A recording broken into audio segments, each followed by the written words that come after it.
Bom dia, meus amores. Sou Dani Marques, professora de Química, e hoje o nosso assunto será sobre termoquímica. Como já diz o nome, termo vem de temperatura, de energia, e química, reação. Logo, a gente vai começar a calcular a energia liberada ou consumida por uma reação química, tá bom? Então, nós iremos adentrar no assunto de fisicoquímica, porque energia é mais falada em física, reação química, Então, a gente vai adentrar de verdade no contexto de fisicoquímica, tá bom? Não é nada de difícil, tá? Mas bom prestar atenção, porque tem vários detalhes, tá bom? Então, vamos lá, começando. A termoquímica é o ramo da química que estuda as reações através da quantidade de energia liberada ou absorvida durante o processo reacional. Para saber se um sistema perde ou ganha energia, utilizamos a variação de entalpia representada pelo ΔH como referência. Entalpia, significa energia ganhada ou perdida, certo? Por uma reação química, representada pela letra H. Ok? Vamos lá. A variação de entalpia é definida como a energia liberada ou absorvida, isso em kJ, certo? Não necessariamente só essa unidade, mas tem várias outras. Depois a gente comenta um pouco mais, mas normalmente é dita como kJ, tá? Ou kilojoule, também tanto faz.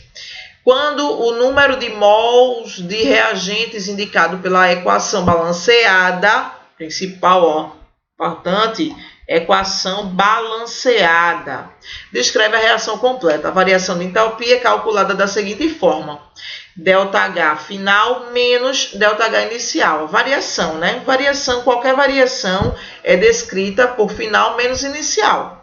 Como a gente está falando sobre entalpia, então a variação de entalpia é igual à entalpia final menos a entalpia inicial. Como normalmente a gente vai falar sobre reação química, a equação química, vem os reagentes e os produtos. Então, os produtos ficam no final e os reagentes no início. Logo, ΔH é igual a ΔH, a variação dos produtos, o somatório dos produtos, se tiver mais de um, menos o ΔH dos reagentes. Se tiver mais de um, também será o somatório. Para ficar melhor, você faz assim: ΔH, toda vez que você vê um reagente, você coloca ele no sinal de negativo. Os valores negativos. Não se preocupa que a gente vai fazer exercício comentando sobre essa questão, tá bom? Não se preocupa. Mas lembrando que, como é variação de entalpia, então produto menos reagentes. Os processos e reações ocorrem em dois tipos, tá bom? A gente vai falar um pouquinho sobre um, que é com a liberação de calor e, consequentemente, aumento da temperatura da vizinhança. Então, são chamados de exotérmicos. A palavra exo significa para fora. Uma reação química bastante comum e importante é um exemplo de reação exotérmica é a combustão. Tá? Combustão, um exemplo fundamental é a fogueira. Libera grande quantidade de energia na forma de luz e calor. Outro exemplo de processo físico exotérmico é a condensação. Você já reparou que se deixarmos uma garrafa gelada, independente de qual seja, por um tempo em cima da mesa, são formadas algumas gotas d'água do lado de fora dessa garrafa? Esse processo é conhecido como condensação. Nada mais do que a passagem do estado vapor para o líquido, o estado líquido. Ocorre porque ao entrar em contato com a superfície da garrafa, que está em menor temperatura, a umidade do ar perde calor e assim ela volta para o estado líquido. Tá bom? Exemplo também da tampa da panela, quando você bota alguma coisa para cozinhar, você põe a tampa, fica gotículas também na tampa. Né? Então, a temperatura da tampa é menor do que a temperatura dali de dentro da panela. Né? Então, fica lá em cima, na tampa, gotículas d'água. Ou seja, vai passar do estado de vapor para o estado líquido. Então, um tipo de condensação. Tá? É um processo exotérmico. Por outro lado, os processos químicos e físicos que ocorrem com a absorção e diminuição da temperatura das vizinhanças são chamados de endotérmicos, o que o prefixo endo significa para dentro. Então, um exemplo de reação endotérmica muito importante é a fotossíntese, mas para que ela ocorra é necessário energia solar, tá bom? Então, aqui está o processo, a equação química da fotossíntese, né? 6 moléculas de gás carbônico mais 6 moléculas de água mais a luz solar transforma em glicose, né? Que é C6H12O6 aquoso mais 6 moléculas de oxigênio, de gás oxigênio, tá bom? É o processo da fotossíntese. Outro exemplo é o fenômeno físico que ocorre com a absorção do calor, é evaporação, passagem do líquido para o vapor, como acontece com as roupas lavadas que a gente coloca no varal. A água passa do estado de vapor porque ele recebe energia solar. Conceitos importantes, tá? Como eu disse logo no início, precisa de algumas como é que eu posso falar? De algumas características, né? De algumas coisas específicas. Então, é bom ter cuidado com isso, tá bom? Entropia de formação ou calor da reação.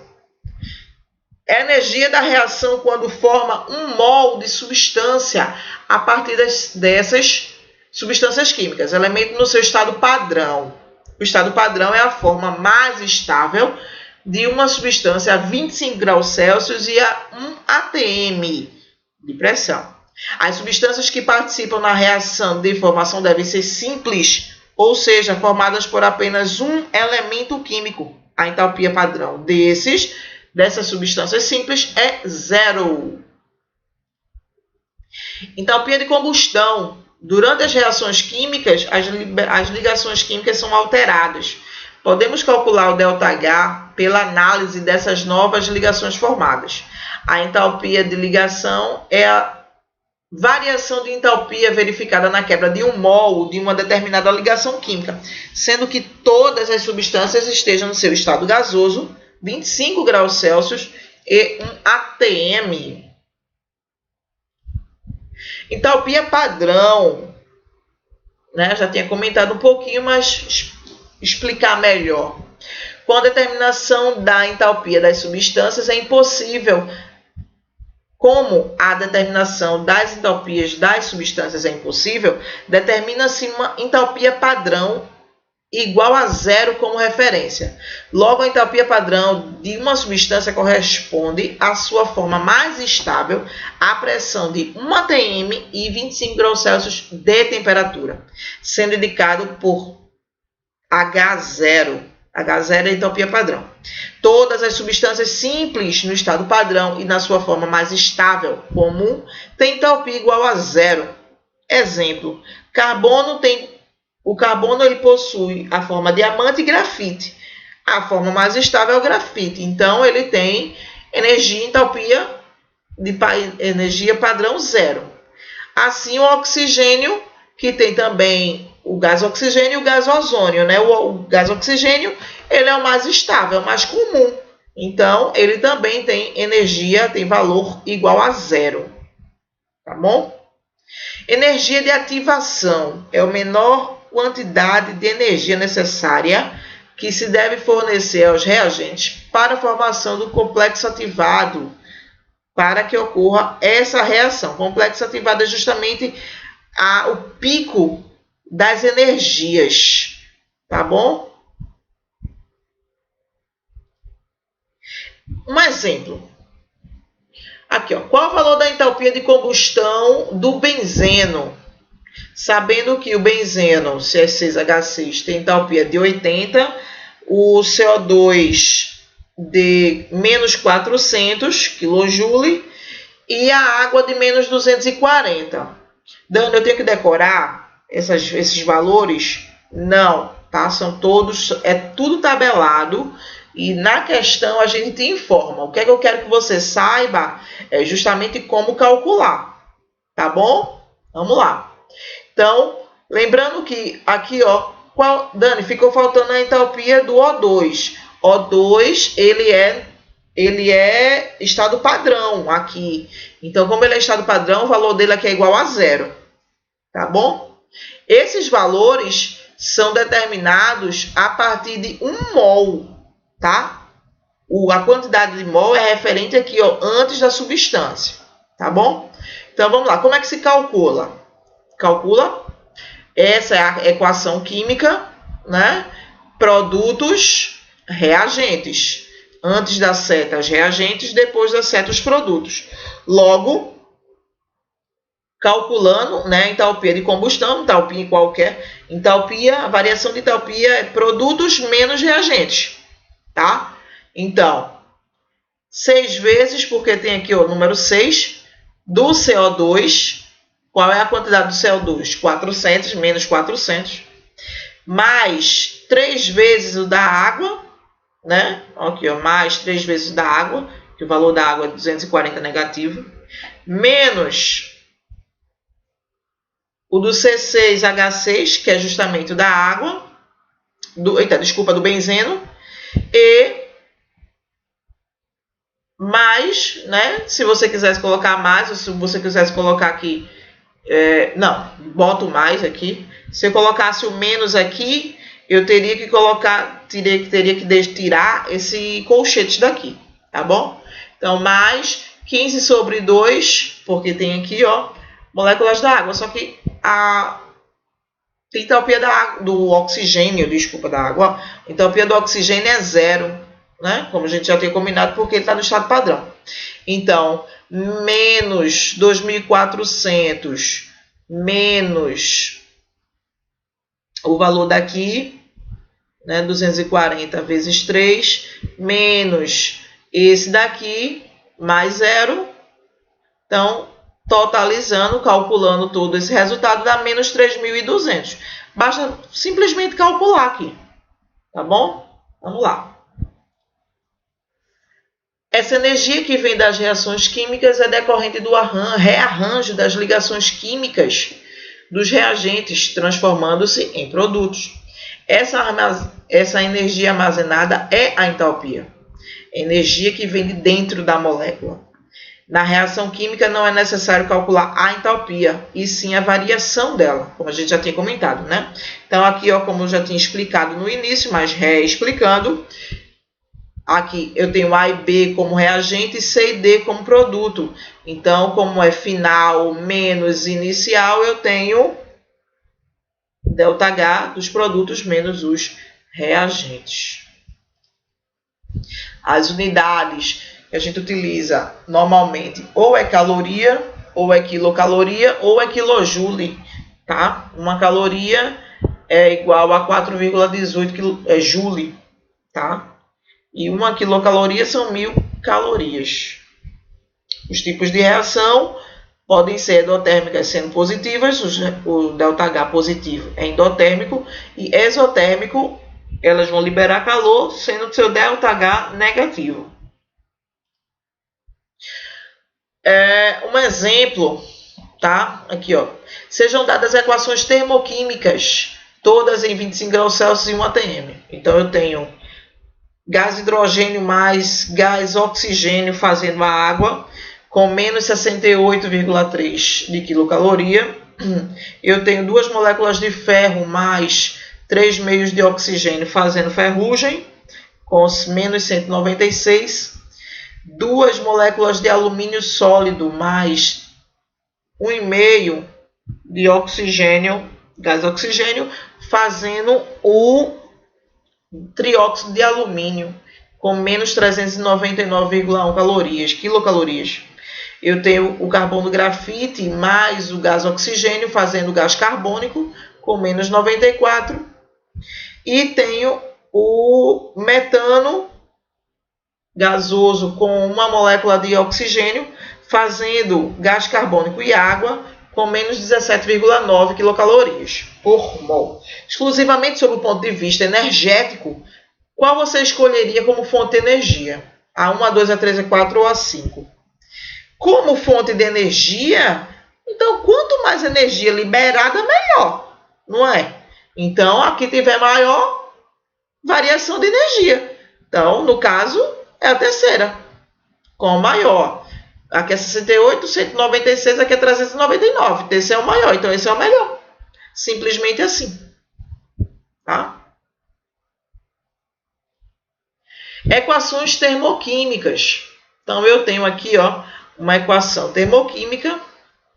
Isso aqui é da água, tá? Que é bastante importante.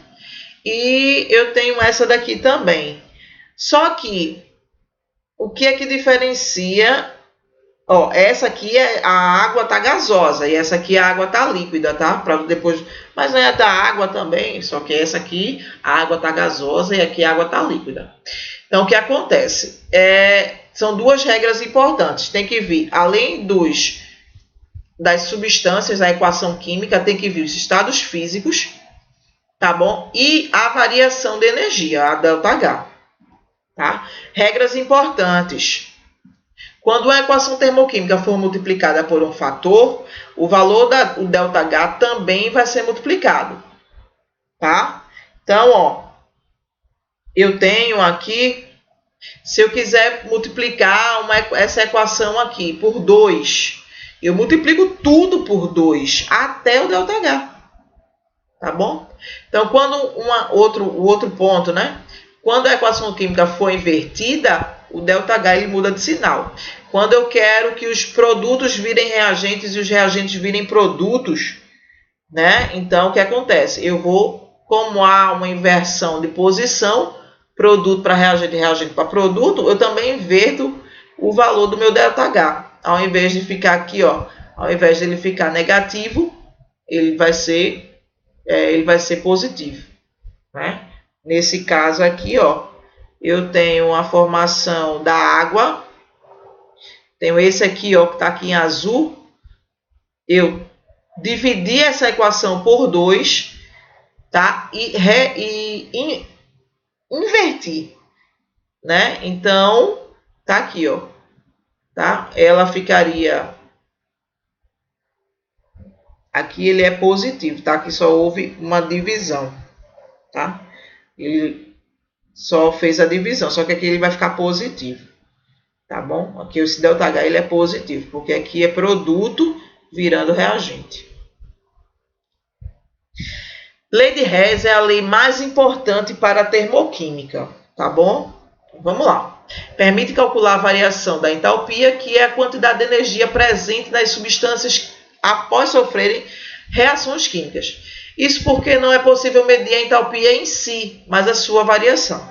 Essa lei foi experimentalmente desenvolvida por German Henry Hess, o qual estabeleceu: a variação de entalpia em uma reação química depende apenas dos estados iniciais e finais da reação. Depende do número de reações. Eu posso ter 50 reações químicas. Se eu somar tudinho, vai dar o início, o final e a variação e acabou. Isso é só o que importa. Tá bom? Tem um jeito de calcular isso. Vamos lá, vamos aprender. Como calcular? A variação de entalpia ela pode ser calculada subtraindo o final inicial menos o final. Quer dizer, é o final menos o inicial, né? Da reação. Outra forma é justamente a soma das entalpias das reações intermediárias, independente do número e do tipo das reações. Uma vez que esse cálculo é considerado, apenas os valores iniciais e finais, conclui-se a energia intermediária, não influenciando no resultado da sua variação. Trata-se de um caso particular do princípio de conservação de energia, ou seja, a primeira lei da termodinâmica. Você também deve saber que a lei de Hess pode ser calculada como uma equação matemática. Por isso, é possível realizar as seguintes ações. Inverter a reação química, como a gente tinha comentado, se eu inverto a reação, o ΔH também muda, né? De negativo passa a ser positivo e de positivo passa a ser negativo. Se eu multiplicar a equação, eu multiplico o ΔH também. Depende do valor, né? Se eu multiplico por 2 a equação, multiplico também o ΔH por 2. Se eu multiplicar por 50, eu também vou multiplicar por 50 o ΔH. A mesma coisa eu faço para divisão. Se eu dividir por 5, o ΔH também tem que ser dividido por 5. Tá bom? Então, vamos lá. Vamos fazer exemplos. Terminando.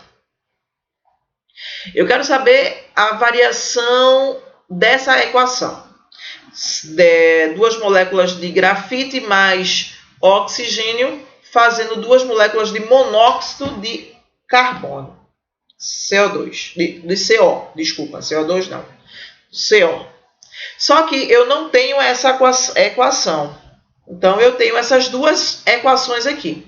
Tenho 2 de grafita mais 2 de oxigênio fazendo 2 de CO2. Tá? Eu tenho essa variação. E eu tenho que 2 de CO mais 1 de O2, faço 2 de CO2 com essa variação. Então, eu vou combinar as equações, invertendo a segunda, combinar com a primeira. A primeira eu repeti, tá bom? A primeira eu repeti, não mexi em nada, tá aqui ela intacta. E a segunda equação eu inverti.